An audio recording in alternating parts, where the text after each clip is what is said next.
धीरे धीरे अभ्यास करते करते हम अपने मन को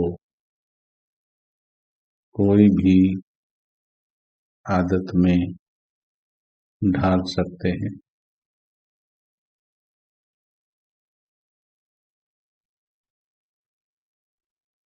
अव्यक्त स्थिति मन की वो स्थिति है जिसमें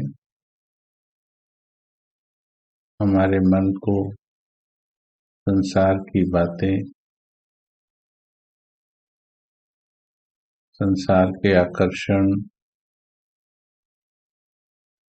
संसार की आवाजें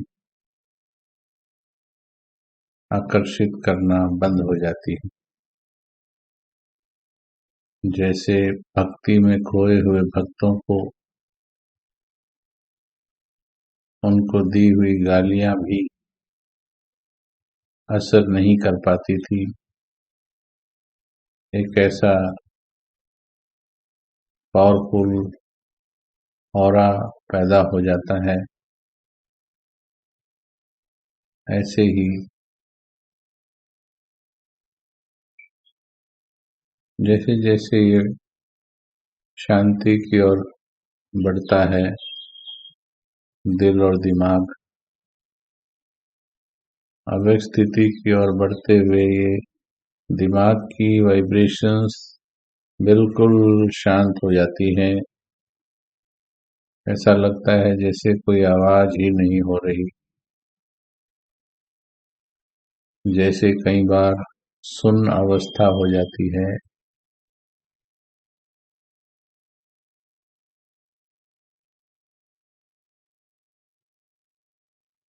उस प्रकार से दिमाग दुनिया की बातों से शून्य हो जाता है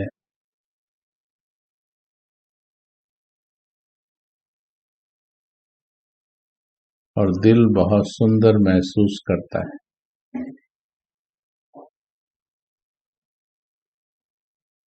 ये स्थितियां केवल अभ्यास के बाद ही अच्छी तरह से समझ में आती हैं। सिर्फ शब्दों के द्वारा अव्यक्त स्थिति को समझाया नहीं जा सकता। आप सभी को अव्यक्त का अभ्यास कैसा लग रहा है? वाणी से पार जाना सहज लग रहा है या मुश्किल लग रहा है?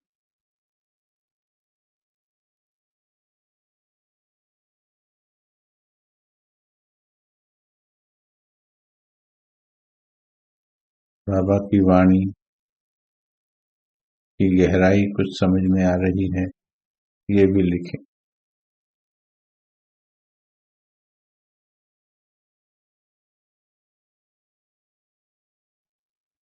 भले ही हम इस सेशन में वाणी कम पढ़ पाते हैं, लेकिन हमें लगता है कि कम पढ़ा परंतु उसकी गहराई में गए, उससे रिजल्ट ज़्यादा अच्छे आते हैं, बजाय कि सिर्फ ऊपर ऊपर से नेमीनाथ बनकर बार बार एक ही बात को पढ़ते चले जाएं, तो वर्षों में भी वो परिवर्तन नहीं आ पाता है।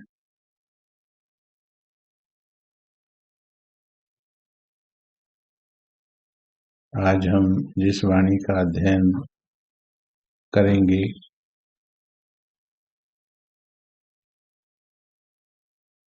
उसकी तिथि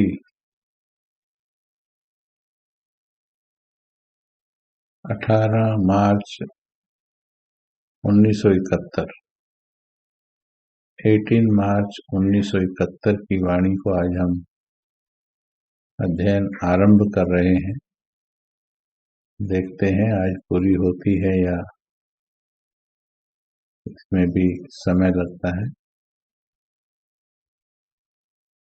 18 मार्च 1971, 18 मार्च 1971 की वाणी।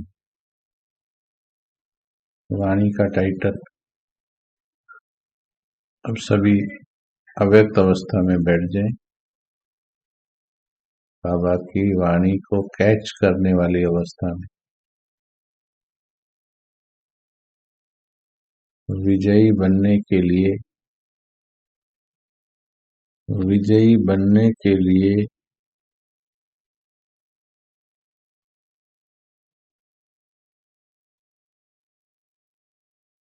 संग्रह और संग्राम की शक्ति आवश्यक।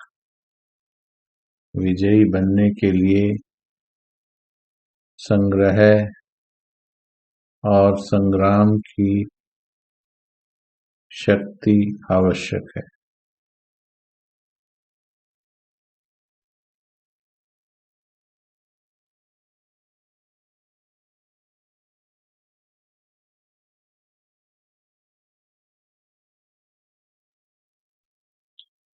आज विशेष भट्ठी वालों के लिए बुलाया है। भट्ठी वालों ने क्या क्या धारणाएं की हैं वह देख रहे हैं। आज खास दो बातों की धारणाएं हर एक के इस साकार चित्र द्वारा देख रहे हैं।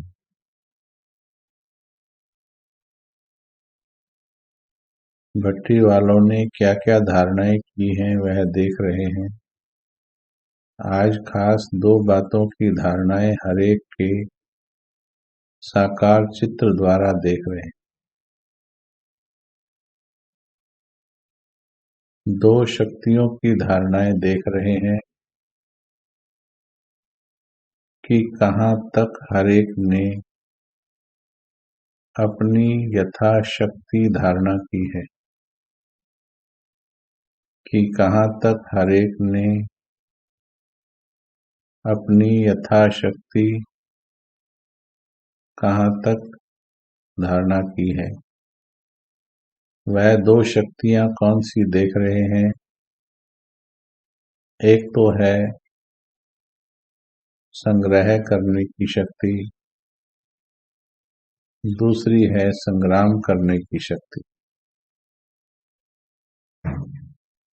संग्रह करने की शक्ति भी अति आवश्यक है। तो जो भट्ठी में ज्ञान रत्नों की धारणा मिली है उसको बुद्धि में संग्रह रखना और इस संग्रह करने से ही लोग संग्रह कर सकेंगे।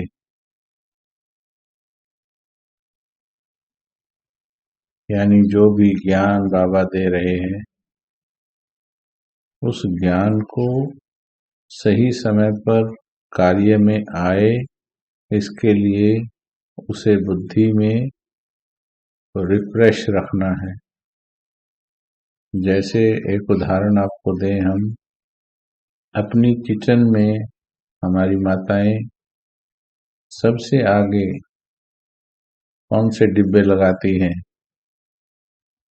जो हर रोज कई बार आवश्यक होते हैं, वो डिब्बे आगे वाली लाइन में। ऐसे ही ज्ञान तो बहुत विस्तार का है, लेकिन उसमें से ज्ञान बिल्कुल यहाँ पर ऐसे रेडी रहे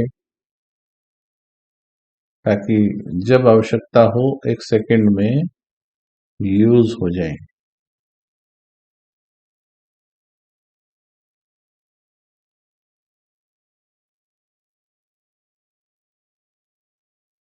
तो दोनों शक्तियां धारण की हैं, दोनों में कोई की भी कमी होगी तो कमी वाला कभी भी सदा विजयी नहीं बन सकता।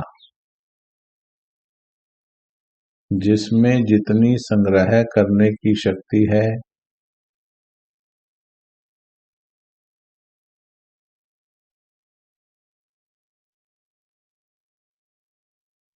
उतनी ही संग्राम करने की भी शक्ति रहती है।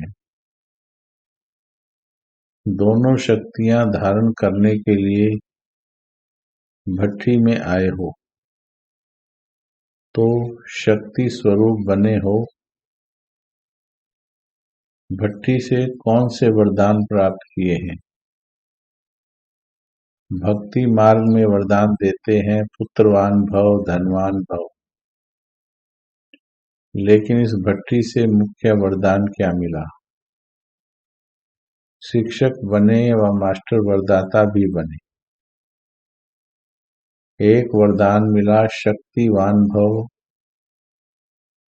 दूसरा वरदान मिला सदैव अव्यक्त एकरस अवस्था का। अव्यक्त एकरस अवस्था का।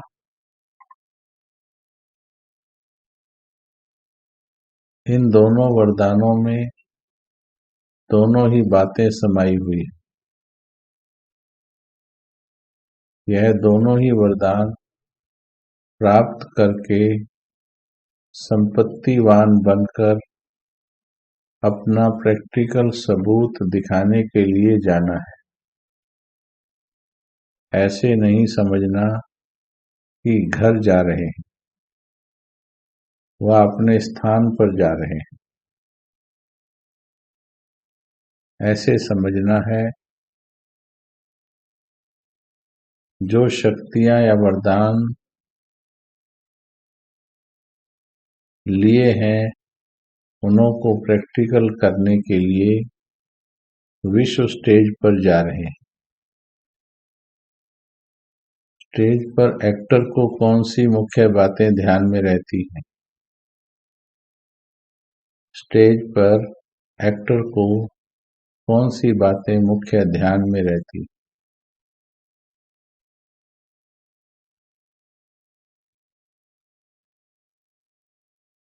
अटेंशन और एक्यूरेसी, यह दोनों ही बातें याद रहती। दो बातें, अटेंशन और एक्यूरेसी। पहले दो बातें बताई, संग्रह और संग्राम, और अभी अटेंशन और एक्यूरेसी। ऐसे ही आप लोग भी अब स्टेज पर एक्ट करके बाप दादा को प्रत्यक्ष करने जा रहे हैं।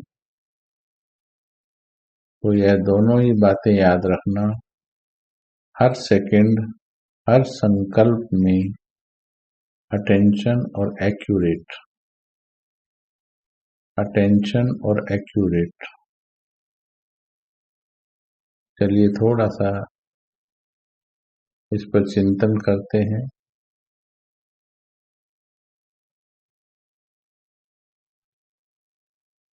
संग्रह और संग्राम, यानी जो भी ज्ञान मिला है उसे बुद्धि में अच्छी तरह से संग्रह करके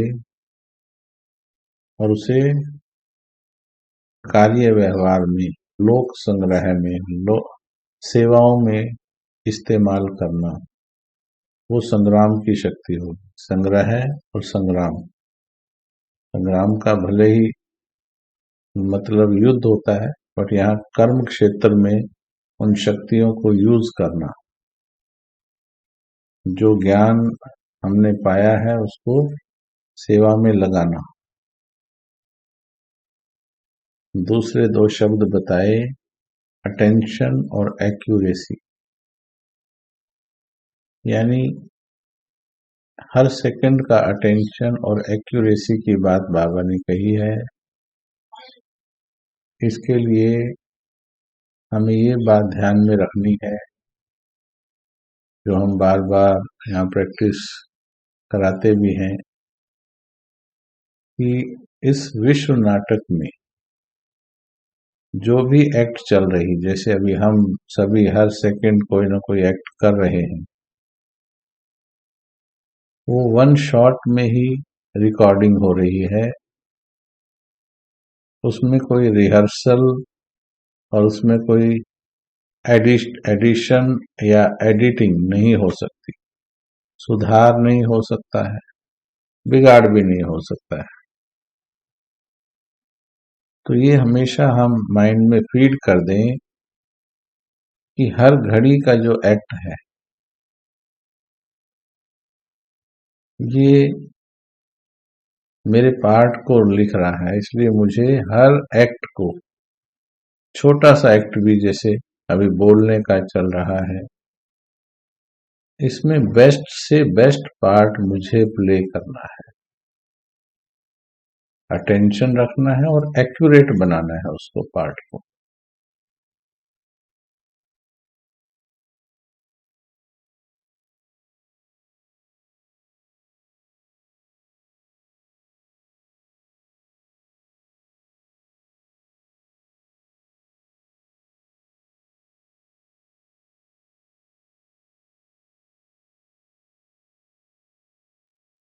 आगे बाबा ने बहुत सुंदर प्यार वाली बात कही, आपका आप ऐसे प्रत्यक्ष करो जो सभी आत्माओं के मुख से यह बोल निकले कि यह तो एक एक जैसे साक्षात यह तो एक एक जैसे साक्षात बाप के समान है। आपका हर कर्म दर्पण बन जाए,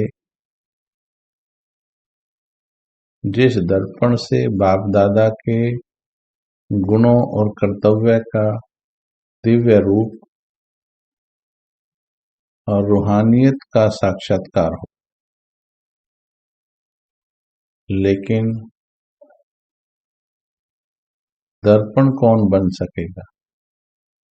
दर्पण अर्थात हमारे अंदर बाबा की वो सभी विशेषताएं धारण कर ले हम, ताकि सभी को लगे कि इनके अंदर ब्रह्मा बाप के गुण हैं, ऐसा उनको महसूस होने लगे जब हमारे संपर्क में आए।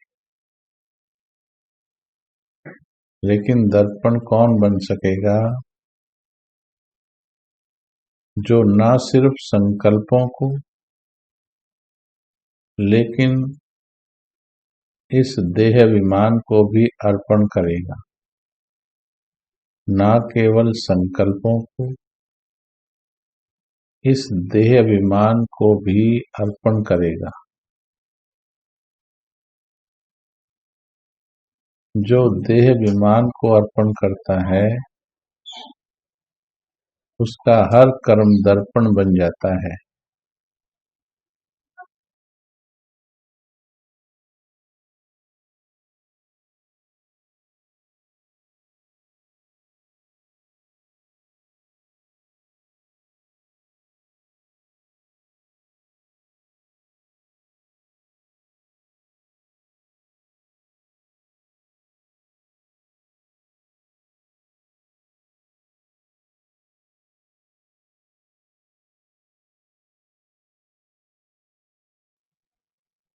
आगे पॉज थोड़ा इसलिए दिया कि आगे बहुत सुंदर धारणा की पॉइंट बताई है जो दिल से सुनने की है। तो सभी दिल से सुनेंगे तो अभी बहुत सा परिवर्तन आज इस वाणी से ही कर पाएंगे।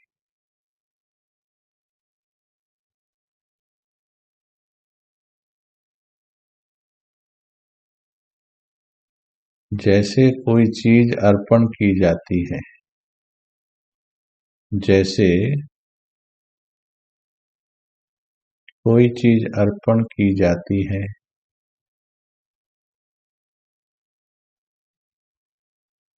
फिर वह अर्पण की हुई चीज अपनी नहीं समझी जाती।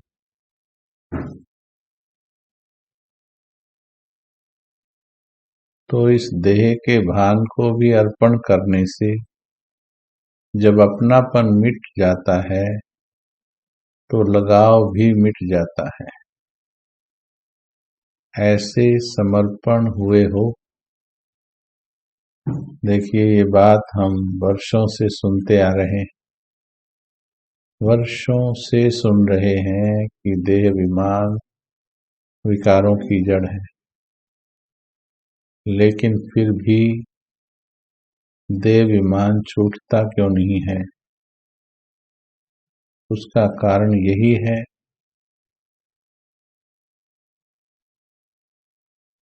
उसका मूल कारण यही है कि समर्पण का संकल्प तो लेते हैं,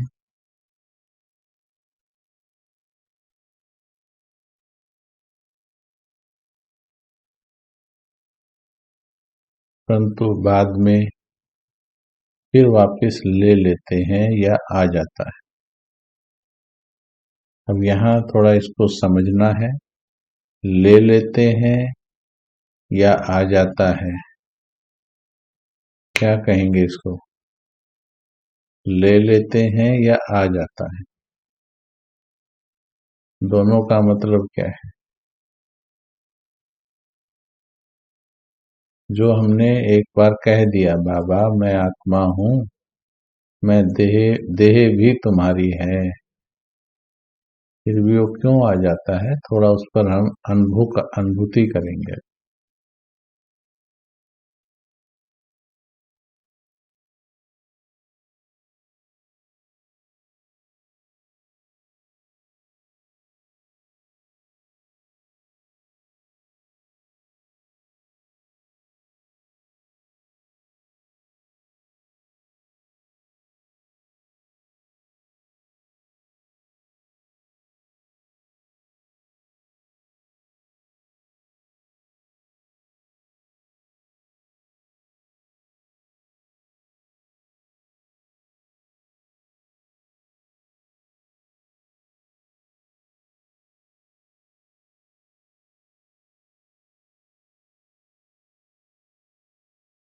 अभी आप उत्तर देखेंगे, दोनों उत्तर हैं। ले लेते हैं, आ भी जाता है। कोई कह रहे हैं ले लेते हैं, कोई कह रहे हैं आ जाता है।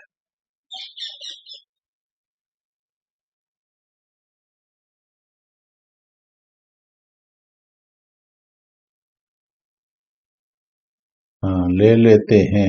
जब आप ये बोलते हैं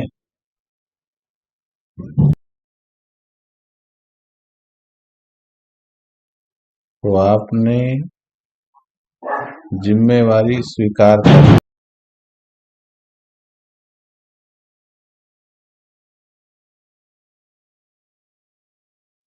आपने ये मान लिया है कि गलती मेरी है।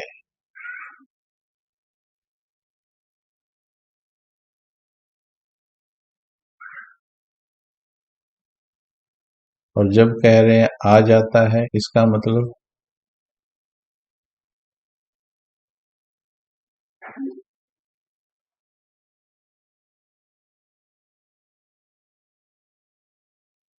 आ जाता है का मतलब,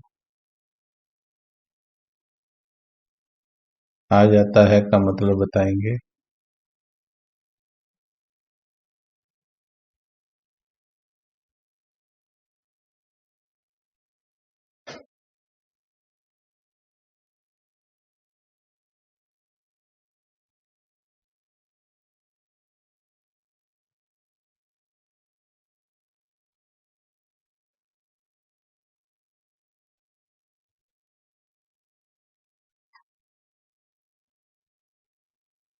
आ जाता है का मतलब है कि मैं कमजोर हूँ, क्या करूं? वो जबरदस्ती मेरे घर में घुस आता है, आ जाता है, मैं रोक नहीं पाती हूँ, चाहती तो नहीं हूँ लेकिन आ जाता है।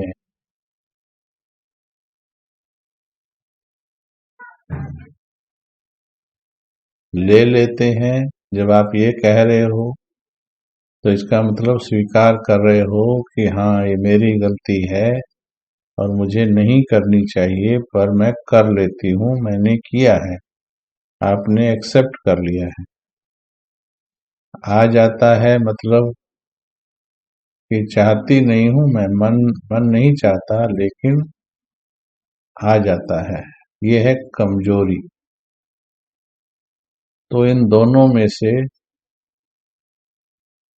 दोनों पॉजिटिव है या दोनों में से पॉजिटिव कौन सा है? चलो एक एक्सरसाइज करो।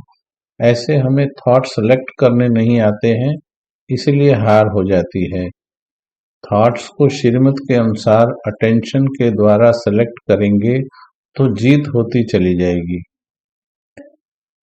तो अभी थॉट्स पूरे एक्यूरेट नहीं आ रहे सभी के, कुछ कुछ के बहुत ठीक आ रहे हैं।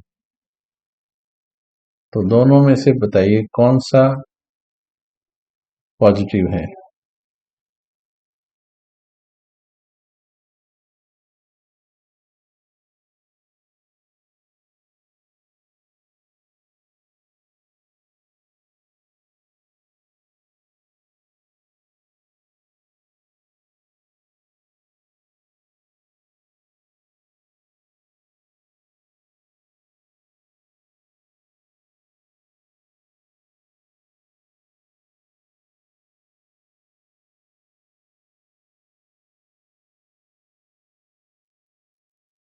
देखिए अभी आप काफी अच्छा चुनाव कर रहे हो थॉट का। अगर इसी प्रकार से आप चुनाव करना जान जाएं, चॉइस करना जान जाएं, कौन सा थॉट है अंदर, थॉट से ही प्रॉब्लम पैदा होती है। कौन सा थॉट ठीक है और फिर उससे भी अच्छा थॉट कौन सा है। अभी भी देखिए कईयों ने कहा कि दोनों नेगेटिव है, कईयों ने कहा कि ले लेते हैं ये पॉजिटिव है,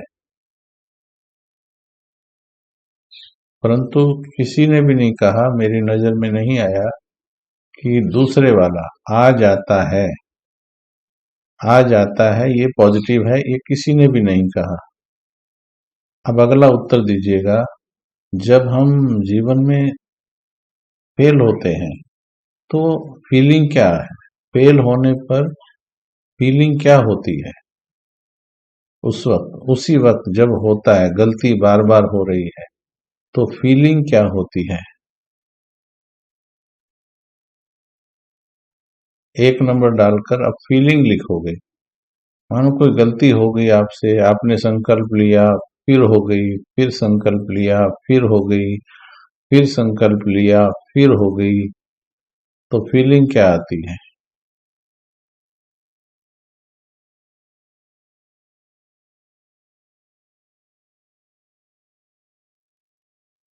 नहीं, उस फीलिंग को इन दोनों में से कौन सी कहोगे? इन दोनों में से दुख तो बाद में पैदा होता है उससे पहले, पहले आपके संकल्प का चॉइस होता है, फिर दुख पैदा होता है। हम्म, इन दोनों में से, ठीक है, नेगेटिव दुख या की फीलिंग आती है, इन दोनों में से कौन सा संकल्प उसका दोषी है?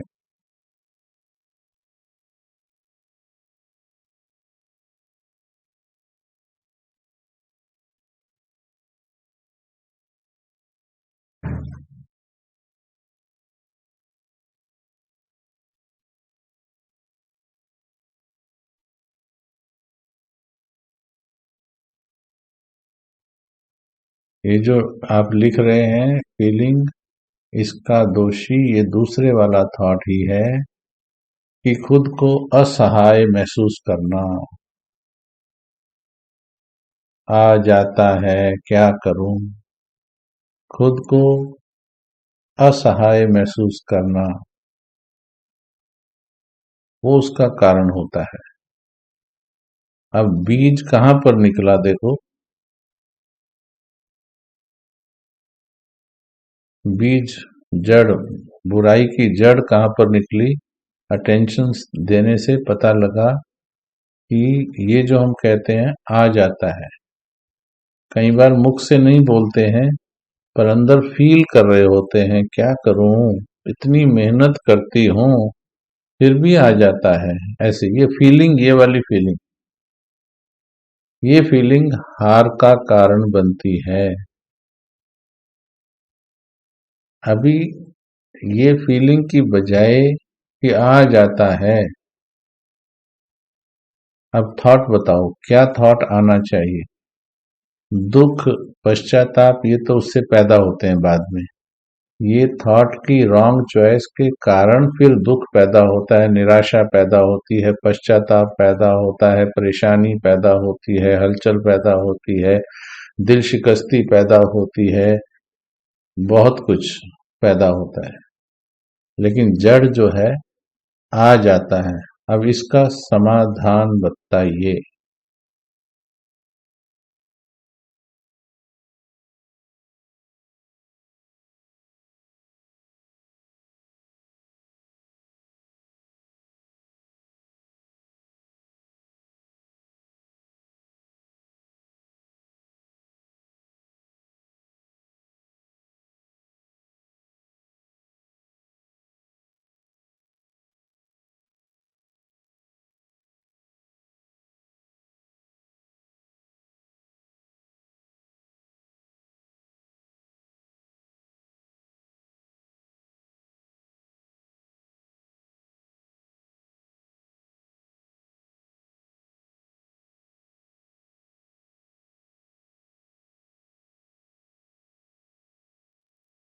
अभी देख रहे हैं आप, सारे डॉक्टर बन गए अब सारे। अब सब मन के डॉक्टर बन गए। What a wonderful replies. सब डॉक्टर हैं अभी, सबके पास संग्रह तो किया हुआ है, सब थॉट ठीक आ रहे हैं अभी, ऑलमोस्ट ठीक है सभी थॉट ठीक।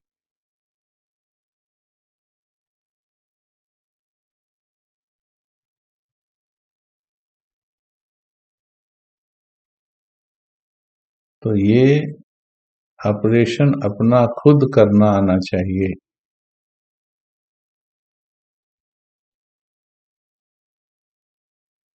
यहाँ पर, यहाँ क्या करना है मालूम है आपको?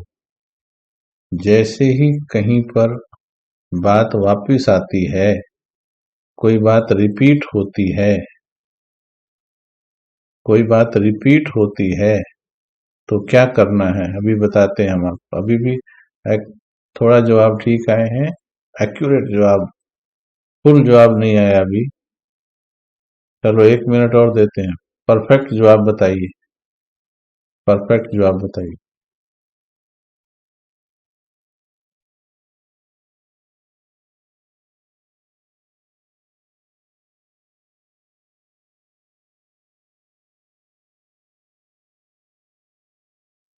बस यही जो सिलेक्शन की गड़बड़ है, यही तो परेशानी है। 2-4 का जवाब अब ठीक आया है, अब बिल्कुल एक्यूरेट जवाब आया है 2-4 का। ये देखिए,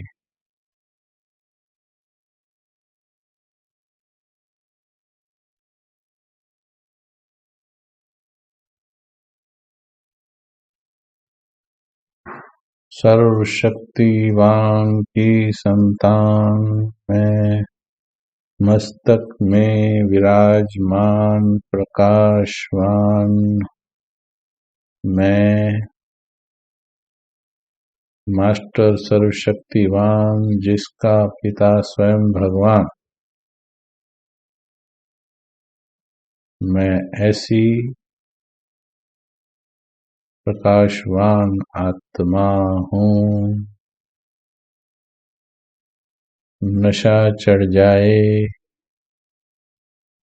तभी बाबा ने कहा अपने सर्वशक्तिवान स्वरूप का नशा चढ़ जाए। देखिए, अभी तो हम क्लास कर रहे हैं, क्लास करते वक्त भी ढूंढ ढूंढ कर उत्तर नहीं निकल रहा पूरा, तो परिस्थिति में तो कंफ्यूज हो जाते हैं, उत्तर कैसे आएगा। इसलिए बाबा ने कहा इसको नशा बना के रखो। जैसे आपके घर में कोई मेहमान आता है तो उसी वक्त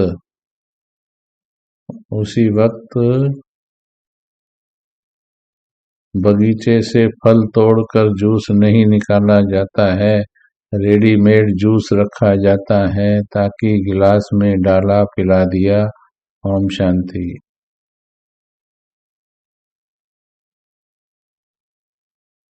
और दूसरे नशे वाले भी पहले से ही बोतल तैयार रखते हैं, जहां जरूरत पड़ी ढक्कन खोला और रस ले लिया। तो सर्वशक्तिवान की संतान मैं मास्टर सर्वशक्तिवान, ये जूस, ये नशा, इसकी बोतल हमेशा रखो। चलो, और फिर ये कब करेंगे, अब समझ भी आ गया। अब इसके बाद कब करेंगे, कब करेंगे, अभी करना है, अभी करना है। दिन में 10-20 बार ये वाला पैग पी लिया करो, नशा जब तक ना बन जाए। बैठो सभी, ऐसे चमकते हुए बैठो कि माया दूर से भाग जाए, दूर से भाग जाए माया। ये संकल्प ही ना आए, ये संकल्प ही ना आए, क्या करूं हो जाता है, क्या करूं हो जाता है। आग लगने पर कुआं नहीं खोदा जाता, आग लगने पर कुआं नहीं खोदा जाता। पहले से इंतजाम करके रखोगे तब काम आएगा, नहीं तो जिंदगी भर हारते चलो। हे राजा बनने वाली आत्मा, राजा बनकर बैठो, मस्तक में बैठो, चमकते हुए बैठो।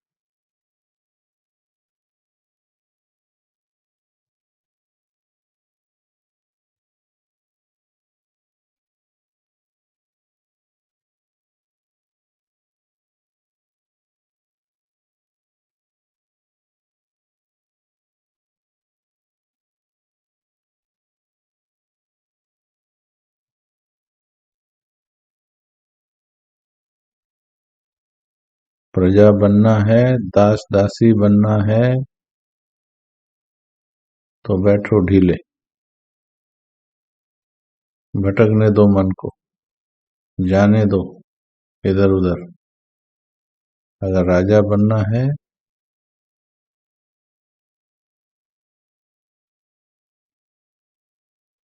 तो चमको, चमको और संकल्प को अपना बनाओ। मैं मास्टर सर्वशक्तिवान, मैं मास्टर सर्वशक्तिवान, मैं मास्टर सर्वशक्तिवान, मैं मास्टर सर्वशक्तिवान, मैं मास्टर सर्वशक्तिवान, मैं मास्टर सर्वशक्तिवान, मैं मास्टर सर्वशक्तिवान, मैं मास्टर सर्वशक्तिवान। लगातार अभ्यास करो ताकि व्यर्थ को बीच में आने का समय न मिले। मैं मास्टर सर्वशक्तिवान, मैं मास्टर सर्वशक्तिवान, मैं मास्टर सर्वशक्तिवान। मन ही मन, दिल से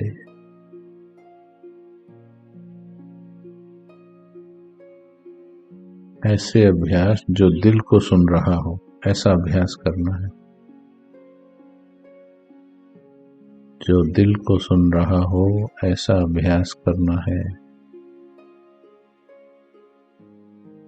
मैं मास्टर सर्वशक्तिवान।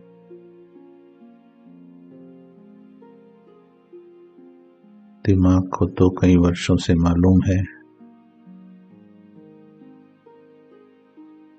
मैं मास्टर सर्वशक्तिवान।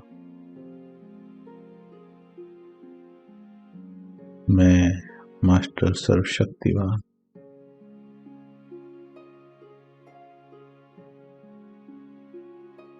अपने आप करो अभ्यास 5 मिनट।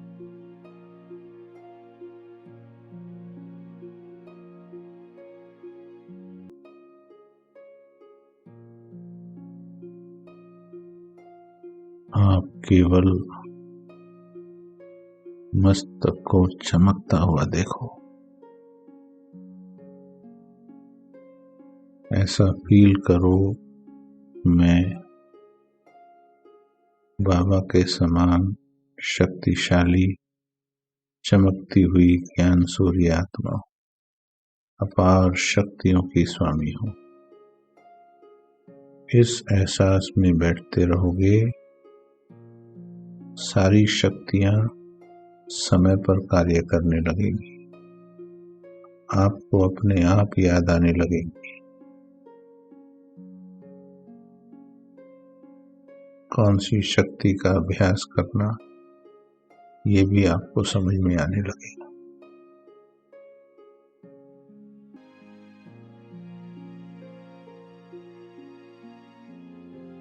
धीरे धीरे ये महसूस होगा जैसे मेरा मस्तक चमक रहा है, ब्रेन के अंदर प्रकाश है।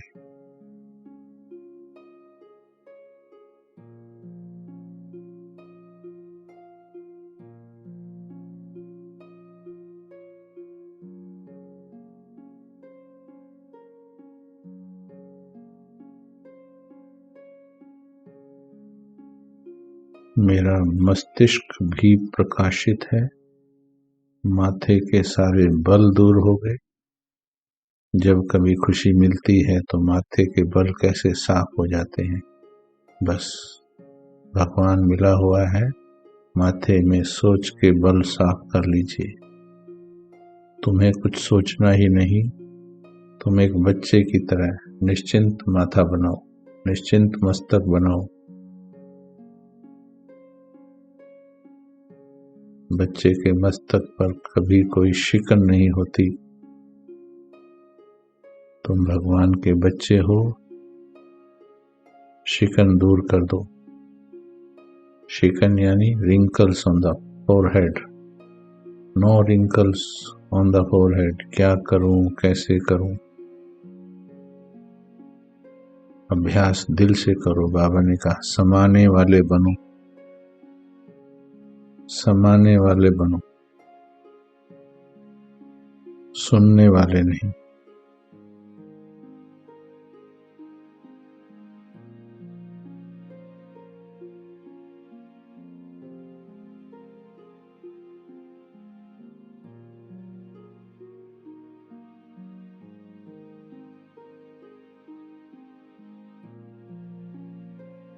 देखो सावधान, आज बाबा ने कहा साथी हो या बराती हो, लंगड़े लूले लटके हुए भी साथ तो सब जाएंगे, पर तुम्हें लंगड़ा कर जाना है या साथी बनकर, सजनी बनकर जाना है। तो फालतू के थॉट फेंक मारो साइड में, सब बल दूर कर दो, भगवान को अर्पण कर दो। आ जाता है, हो जाता है, कर लेती हूँ, पता नहीं क्या हो जाता है, ये सब गंदगी है। ये सब किनारे फेंको, फिर देखो कमाल हो जाएगा।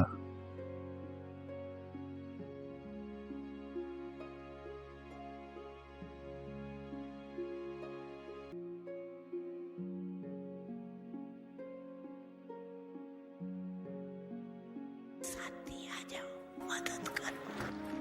बाबा भी बंदा, बाप दादा आपका साथी है। बस दिल से कहना, बाबा मेरा साथी आ जाओ, मदद कर। बाबा भी बंदा हुआ है, सिर्फ दिल से कहना। बाप दादा आपका साथी है, बस दिल से कहना, बाबा मेरा साथी आ जाओ, मदद कर।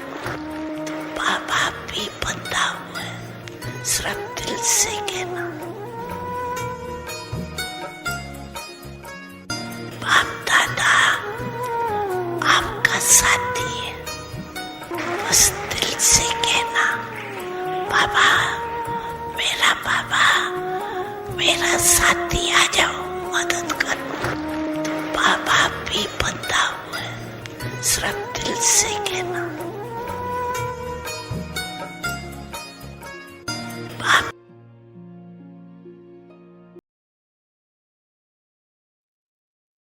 कितने साल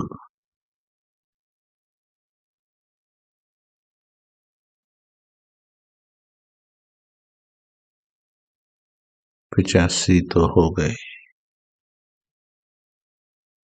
52 अव्यक्त के भी हो गए। हे आत्मा,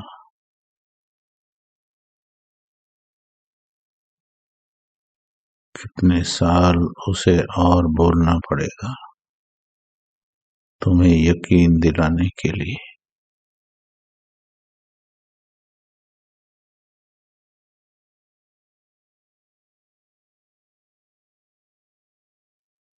तुम कहती हो मुझे भगवान पर निश्चय हो गया। कितने साल और कहेगा कि तुम्हें पूरा निश्चय होगा और तुम्हारे सब कमजोर संकल्प खत्म होंगे? कितने साल और चाहिए?